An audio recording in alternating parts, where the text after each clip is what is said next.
and welcome to Malicious Life. I'm Ran Levy. It's the holidays and everyone's on vacation, but the internet never rests and neither do the bad guys in cybersecurity. So for this holiday special, we figured we'll air an interesting interview I did a few weeks back with Amit Serper, Principal Security Researcher at Cybereason. Many of you may have already heard of Amit. He is the researcher who made headlines last June 2017 when he found a workaround solution that disabled the infamous NotPetya ransomware. Amit is a long-time hacker and spends most of his time reverse engineering malware. Prior to his current position in Cybereason, Amit was a member of an elite cyber unit in the Israeli government. In this interview, I've talked with Amit about an APT attack against an Asian corporation he followed in real time, his thoughts about civilian hackers working for governments, the 2016 attack on Ukraine's power grid, and what can we learn from it, and many other topics. We'll be back with a new Malicious Life episode after the holidays. In the meantime, enjoy the interview with Amit Serper. Hi Amit. Hello. Introduce yourself. My name is Amit Serper. I'm the Principal Security Researcher at Cybereason today. Before that, I worked for 9 years. I did some nation-state acting at a nation-state actor in Israel. And what drew you to information security?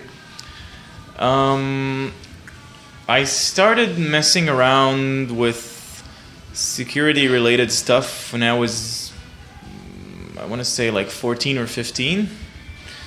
I really liked taking apart stuff and understanding what makes software work the way it does. I also, back at, I think it was the year was 2001 in Israel, back in the day, they were rolling out the infrastructure for fast internet service. Back then it was on cable. And basically they were looking for beta testers. And I was lucky enough to be selected. So at the year 2001, I basically got an uncapped cable connection. Pretty rare back at the time. Yeah, at the time, yeah. And I had a bunch of, I think I had 3 or 4 servers in my room where I grew up at my parents' house. I had my computer and then like another 3 or 4 computers running Linux, Windows, BSD, and I was selling hosting services from my bedroom when I was 15. And it was really it was an interesting time because totally by incident, totally by chance, I found out that I can see all the traffic of my neighbors because of the way that the network was built. So I could basically just open up like a sniffer, snoop all the packets, yeah, and see what's going on in the network. And see what's going on. I then wrote the cable provider an anonymous letter telling them that the engineering job that they did wasn't that good. That was arrogant 15-year-old me. And yeah, it's true, probably. Yeah, it was true. They fixed it. Yeah, and I just kind of rolled with it. And then when I was 17, I got in Israel, the army and all of that. I started to get letters from different units.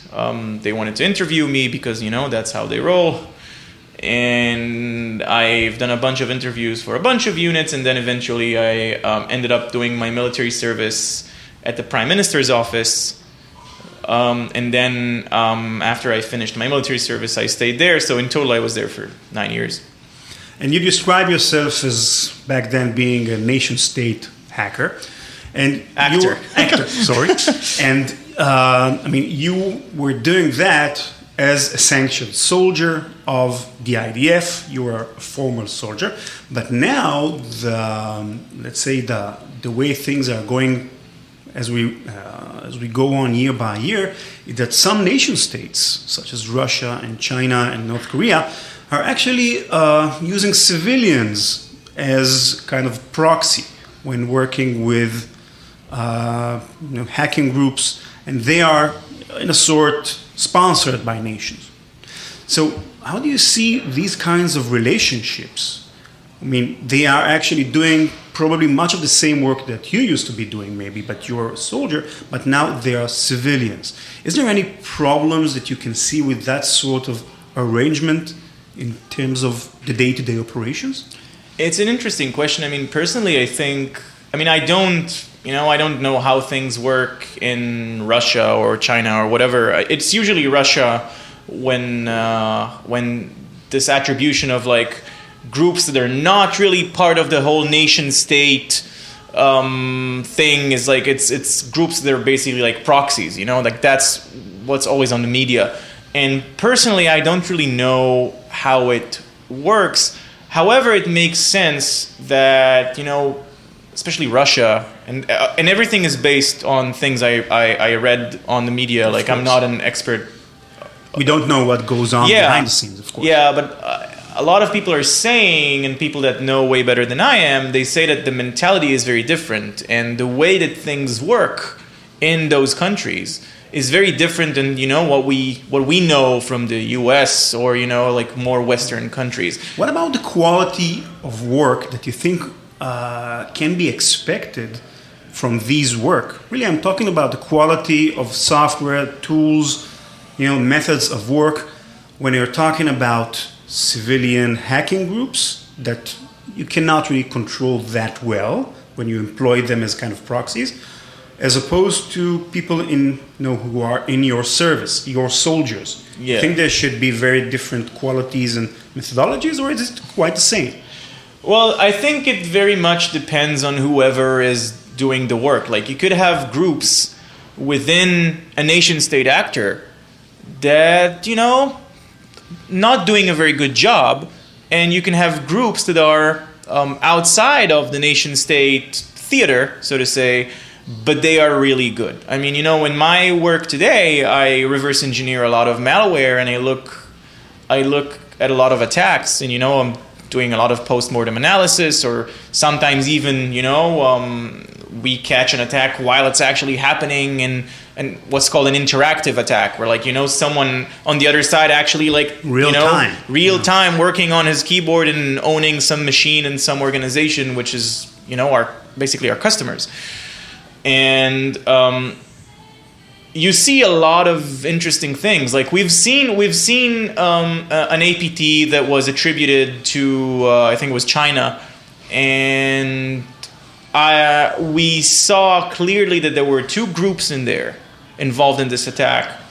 One of them was let's call it like the battering iron, right? Like what penetrates the door and gets people in. And then there was another group that once the first group got them into the network, they started spreading all around and used completely different tools. And the level and the quality of that work between those two groups was very, very, very different. It's like one group was like using publicly available tools, doing a lot of mistakes, like not typing the right commands, or like typing in with mistakes. It was really interesting to see that. And the other group was like, a bunch of ninjas. So I think that everywhere, I mean, it's only the employer. If you work for some sort of a nation state actor, I think that today it's just an employer. You have good people, you have less good people. While you were looking at the attack, working against the attackers, could you speculate while examining their actions, behavior, which were nation state proper and which were like civilian hackers employed by the government, or is it you can't really tell? We based our we based our assumptions based on the tools and the TTPs, the methods that were used throughout the attack. About that case that I'm talking about, it was a breach against. It was a very large company in Asia was breached, and we were there when it happened. Like as I said, we saw everything happening in real time, and we had no doubt that it was a nation state sponsored attack because of the target our customer was a very, very high value target.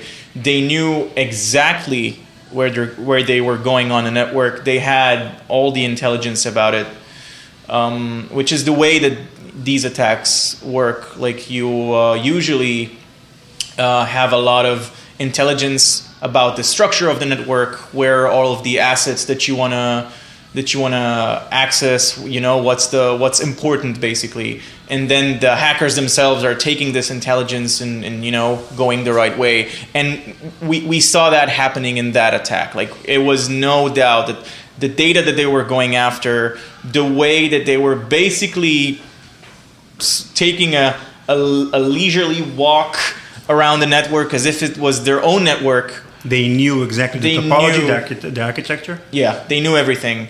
And I remember one conversation we had with one of the people that are in charge of security in that company. We were like, hey, we can see that they're using this password to access some resource. Do you recognize this password? And they're like, oh my God, we changed this password yesterday.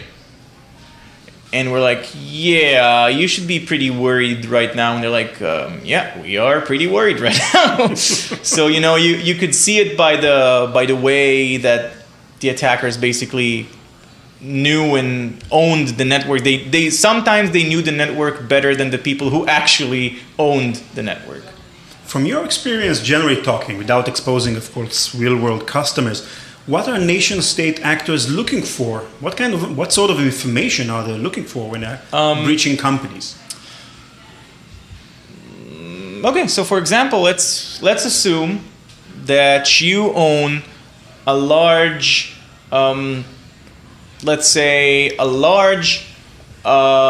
supermarket, a chain of supermarkets, mm-hmm. right? In wherever you're from. So let's say that you're an American and you own, I don't know, I think about a local network like Star Market, right? It's a large chain of supermarket that feeds a lot of people. Let's say that you can cause chaos so that people won't get their food. Or you know what, maybe a supermarket, actually, let's not use this example. I have a better example. Let's say that you have a company that provides cell service, right? You're AT&T, mm-hmm. and although AT&T is it's a big company, but like it has so many customers and so many people rely on their service that it's a critical infrastructure, right?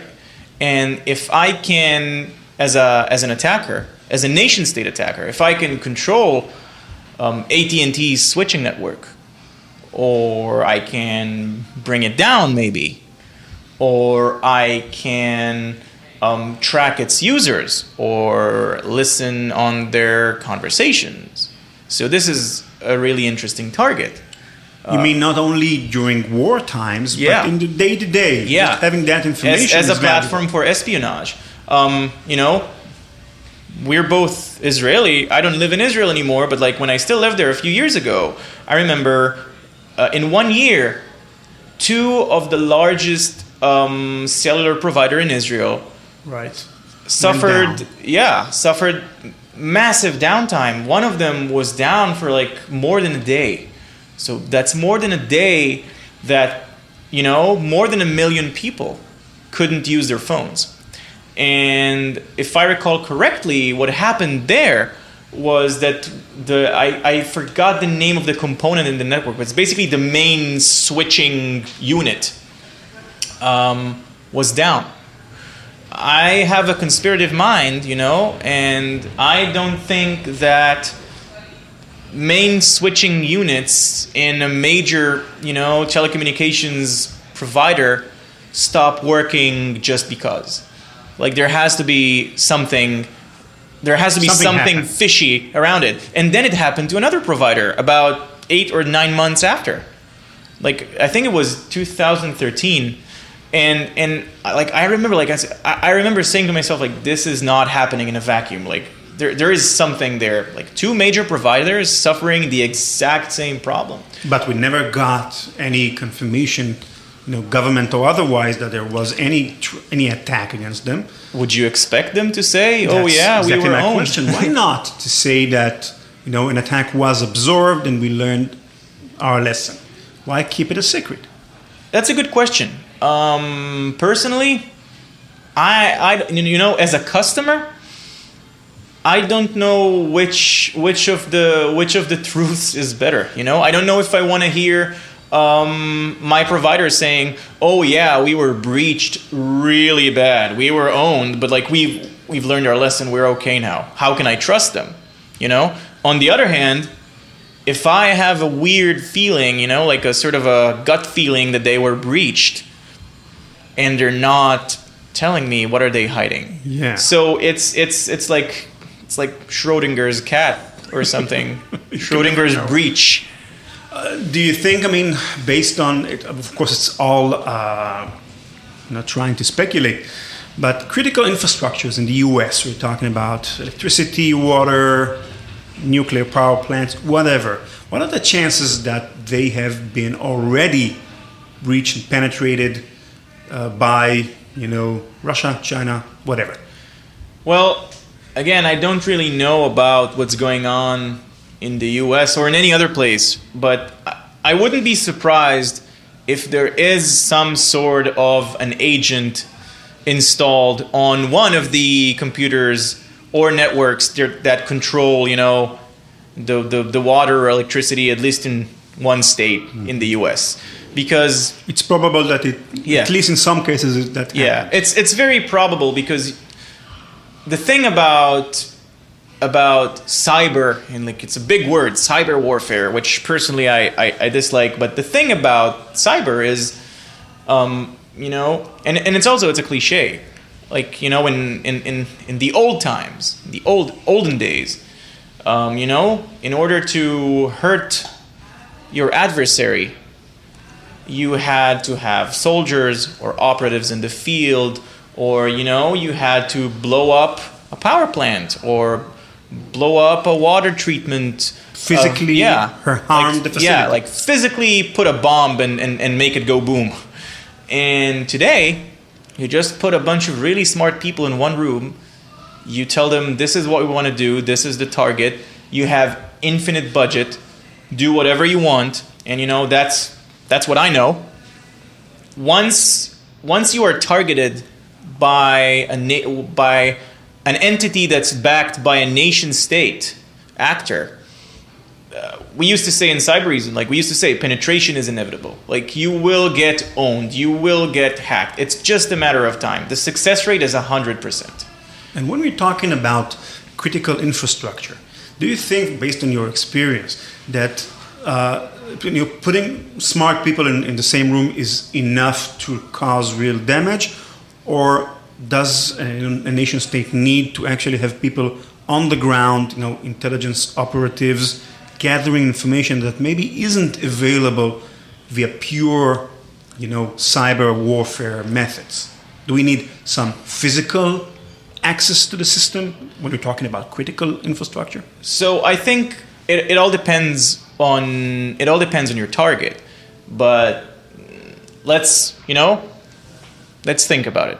Let's say that I'm a nation state attacker, right? And I want to gain access to a network in some sort of, a power plant or a very sensitive, a sensitive nuclear power plant here in the state of Massachusetts, where we're at now, right? And let's say that the people who are in charge of, physical and information security in that facility, they did a good job, right? Their network isn't connected to the internet. It's very hard to physically get there. But what if there's one disgruntled employee that you can take advantage of, right? That's called human intelligence. Mm-hmm. You talk to him, you do some social engineering on him, you tell him, you find you find everything you can about him, and then you find what his weak spots are. Where is his weakness? Maybe he has a gambling problem, maybe he has. And you use that and you say, well, we know you have a gambling problem, or we know that you're in debt, and we can take care of that. But we need you to take this thumb drive and put it somewhere. Put it in the machine somewhere. Yeah. And then not too far from what the KGB was doing in the US 50 years ago. Probably. Yeah, and those things always work. So sometimes, while your target isn't easy to get to through the cyber stuff, through the internet or through some other network, there's the human factor, and it's always like it's a problem between chair and keyboard. There's always the human in the middle where he has feelings, and you can social engineer him, you can affect him, you can manipulate him into do something, and then all you need him to do is just put this thumb drive in there. And once he does that, then you can access the machine. And again, theoretically. But intelligence and, this world of spying and nation state actors, like it's very dark. It's very morbid. It's not always a bunch of really smart. It's not just about really smart people sitting in a room. There's also people that talk to people and make them do stuff so that the bunch of the smart people that are sitting in that room somewhere could actually do their thing. It's an organization that works together. Yeah. And sometimes you have boots on the ground, and sometimes you have millions and millions and millions of dollars invested in an operation. It's cyber operations are not only about cyber, and they are so complex and so elaborate, and they take years sometimes. Like, you talked about Stuxnet. Stuxnet, and again, this is all based on public information, took years. It was a gigantic project. And this is only, Stuxnet is public. Like this, there are more operations that happen that that we don't know about and we might never know about. And those things take years out of other people's life of development and testing and exploitation and research. It's a lot of work. And that brings me to another interesting question. For example, a few years back, 2 years back, I think, Ukraine suffered an attack against its power grid. It was got some great publicity about it. And I remember reading about the incident, all the lengths that the attacker went to penetrate the system, etc., etc. And then the electricity was restored within, I think, 6-7 hours, because basically at the end of the chain of technology, there was a manual switch. And someone went with a car, drove there with a car, pulled the switch up, and electricity restored. So maybe you are overestimating the importance of cyber operations in terms of what they really can do, what damage they can cause to a country. Because maybe nobody has, at least as I know, nobody died of a cyber attack. And although we've seen some very sophisticated attacks, the damage was relatively contained in all of them. Are we overestimating cyber? I don't think so. And also, nobody died. That depends on how you define a cyber attack. Because let's say that a cyber attack was used to gain intelligence about the whereabouts of certain people that a certain nation state wanted them dead.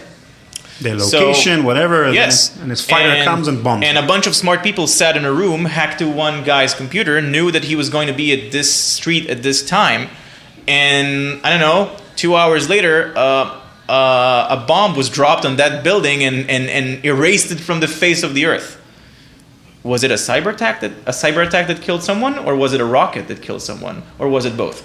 So I don't think we're underestimating it, and again, as I said, I think that it is the most efficient tool that a nation state has, because it's a bunch of people sitting in a room. You don't need, in most cases, or even if you have boots on the ground, it's not dangerous.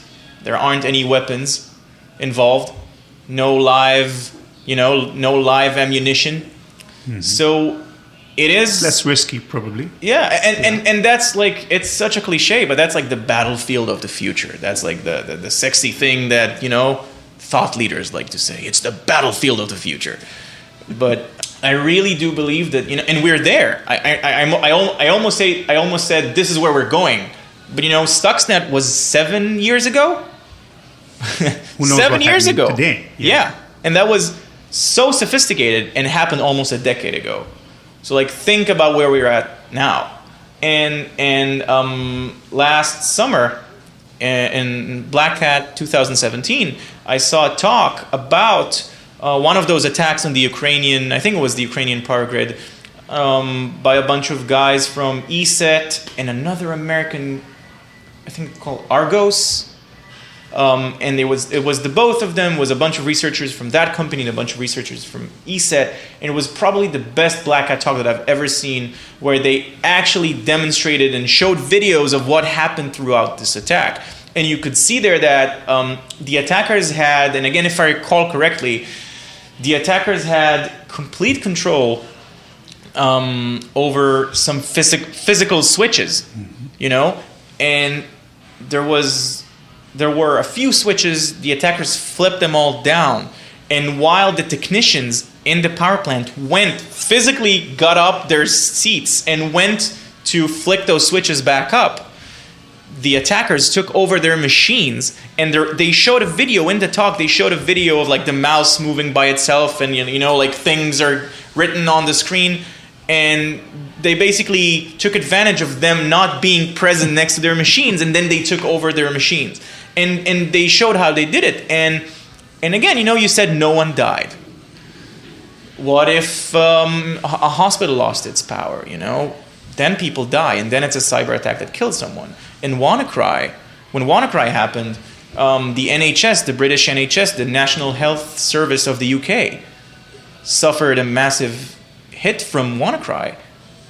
Maybe people died, I don't know, because of that. Honestly, I don't know. But if a doctor has to administer some kind of, medicine to a patient, even in an ER, there was a car accident, someone was shot, I don't know, and this guy is being, brought to the hospital, and it's an emergency, and they need to check his records if he has any allergy for whatever it is that they're going to give him, and the doctor is locked out of his machine. People can die. And we should also remember a thing, that in an actual war, there won't be only one attack. It will be many attacks in parallel. So we're talking about no electricity, no cell phone availability. Yeah. Maybe no water, maybe no traffic lights. I don't know. All of those things are critical infrastructure.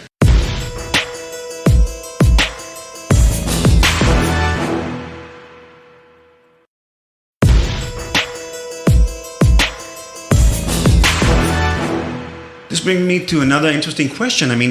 Lately we're talking about the US versus North Korea, for example, and this is a good example of non-symmetric cyber warfare. Here we have the US as cyber superpower, the NSA, lots of budget, etc. We have North Korea, which is basically a small, poor country. In these kinds of conflicts in cyberspace, right? Who has the upper hand, technically speaking? Is it the superpower who has lots of budgets, lots of tools, whatever, but it is very vulnerable because its infrastructure is totally dependent on technology? Or maybe the smaller state is more vulnerable because it has less sophisticated tools, yet maybe there's not so much things to attack. Yeah. And and you actually hit the nail on the head when you ask the question, because you say, you have the US, lots of budget, lots of different agencies doing cyber stuff, and then you have North Korea, a poor country. But the citizens of North Korea are poor and hungry. The military is well fed. The people, their security researchers are well fed and well equipped, because all the money that the country has goes to the nuclear industries and, security research, right? So that group is well equipped. It's the people, the citizens, your average North Korean Joe, who is very hungry and very poor. So the term asymmetrical is also kind of weird in that aspect, you know? Is it not so asymmetrical as it is in the physical world, for example? Maybe. Like I remember when I was doing my service in Israel, you know, we saw our adversaries, like the progress that they made was exponential within months. Like we saw one, I remember looking at one malware that was 2007, and it was pretty lame. Like it wasn't even trying to hide itself. The way it was connecting to the outside world and to its, you know, command and control service, it wasn't even encrypted.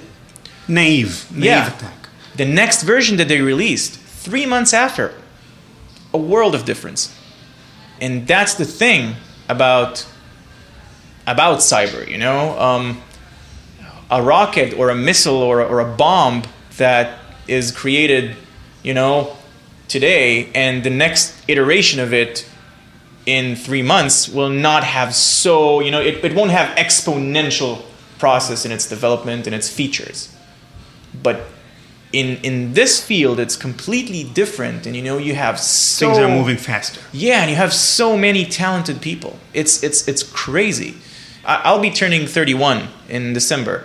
I've been doing this for the majority of my adult life. More than, probably I want to say half of my lifetime, since I was 15. And about a year and a half ago, I was still in Israel. It's Cybereason, we did some mentoring for some high school kids. And I saw 2 17-year-old girls working on one of the challenges, opening IDA Pro, which is a disassembler. You know, you take a compiled file, load it into IDA Pro, and you see the assembly code, and if you can read assembly, you know what the program does. And disassembling the challenge was completely unnecessary. Yet these 2 young 16 or 17-year-old girls opened IDA Pro, and they finished the challenge before it even started, because they were thinking outside of the box, and they were so damn good. Like I stood there and I was like, oh my God, I need to learn from them. You know, and they were like half my age, because they were so talented. And you have more and more and more talented people, because today it's so easy to learn, and there's so much talent out there. And I didn't have YouTube when I was 15, but they had it, and there's so much stuff on YouTube for free. Just learn. So the progress and the growth and it's just exponential. It gets better or harder, depends on how you look at it, every month. So who's growing faster? Who's moving faster? The attackers or the defenders? I think that the attackers. Why? Because an attacker only needs to be right one time. And as a defender, you know, it's hard. Like, I work for a company that makes a cybersecurity product, a product that was meant to defend you. And, you know, my job as a security researcher is, you know, I wrote a lot of malware and a lot of attacking tools to test our own system against them. So, you know, on the defending side, I need to cover every aspect I can think of when I'm building a capability to defend a computer, right? So I need to find all the possible ways the operating system could be compromised. But an attacker only needs to find one that works. And, you know, speaking of asymmetrical, and that's the challenge. So maybe in these sorts of conflicts, there are maybe the smaller nations do have relatively, big power compared to what they would have if you're talking about physical warfare. Maybe. Yeah, maybe. Because, you know, as a small country, I don't know, your air force or your artillery or your infantry or whatever, they might be ill-equipped. They might be untrained. You know, their equipment might be obsolete. But if you put the budgets, if you aim the budgets towards, I don't know, teach people C and C++ and reverse engineering and buy them good computers, you know, it's cheaper than a tank. And the effect is, in today's world, maybe a computer is stronger than a tank. It's such a cliche. Like I feel like throwing up in my own mouth just saying it. But it's like, it's the bits of ones and zeros. Maybe they are more lethal than a bullet or a bomb. But there is something that a big superpower has that a smaller one doesn't, and that's the capability of actually using the information it gained from cyber operations, or even cyber operations as part of a physical attack. Give you an example. Israel struck at a Syrian nuclear facility 10 years back, I think it was. 2007, yeah. 2007. And part of that attack, according to all the sources, the public sources, was an earlier attack or a parallel attack on the capabilities of the air defenses of the Syrians. So, and that's maybe something that's lacking in when you're talking about weaker countries. They can't capitalize on these kinds of benefits of a cyber operation. Maybe. Is that important? How do you think that they were able to jam their air defense system? That was a cyber attack too. Mm-hmm. So we are always coming back to this point, and yes. So if we take Israel and Syria, Israel obviously has a superior military force than Syria. Even though Israel is a tiny country and Syria is much bigger, Israel's military force is stronger. But what if the Syrians had a good cyber capability and they could stop all the stoplights in Israel, or mess with the water supply, or electricity, maybe it was them that killed the phones for 2 days, right? That's powerful too. And it's not always about who drops the biggest bomb, because if you drop a big bomb, you end it.